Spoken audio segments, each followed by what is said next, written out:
Eder. Mac. Pallister. Ieri abbiamo parlato ancora una volta di questo personaggio che non si è mai palesato, incappucciato. Qui si gira, forse per evitare che la macchina lo veda in faccia, anche se è mascherato, o forse, come vediamo nell'ultima parte, per richiamare qualcuno dietro affinché si sbrighi.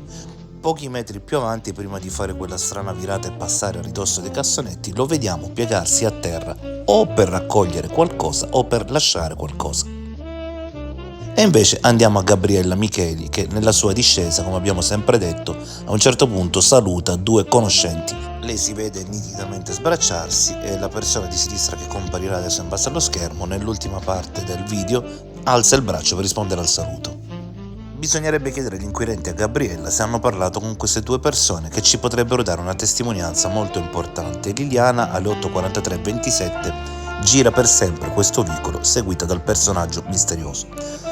Alle 8:44:27 le due amiche sbucano dalla strada e poi iniziano la loro risalita dove incroceranno poi Gabriella che scende.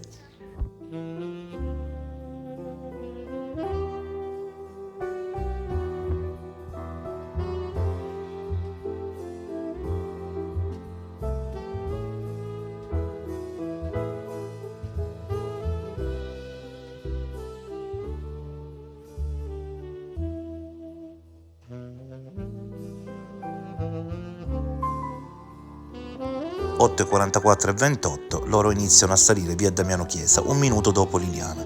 Quindi dividiamo un minuto, 30 secondi, e sappiamo che Liliana inizia a camminare 30 secondi verso di loro prima di incrociarle. A questo punto, stabilendo una media ipotetica di 5,5 km/h, che è il passo tipico di un adulto, possiamo risalire al fatto che Liliana abbia incrociato le due amiche di Gabriella poco prima della piscina. Allora queste due amiche potrebbero farci sapere se hanno notato qualcosa di strano fino a quel punto.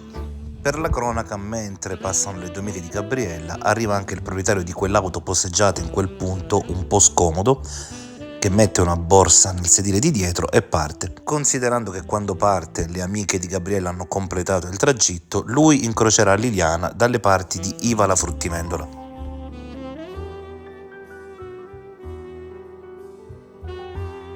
Il tipo che tu dici con il casco messo non è il casco ma sembra piuttosto una coppola.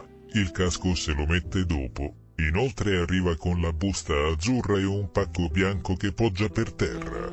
Inoltre, lo stesso, prende la busta lasciata da quello con il cappello viola. Si vede nella sua mano sinistra, arriva allo scooter, la mette nel portapacchi e si infila il casco, che è tondo e non piatto come quello precedente. Secondo me c'è stato lo scambio davanti ai cassonetti, perché da poco nell'occhio se lasci buste e altre figure potrebbero essere soltanto vedette.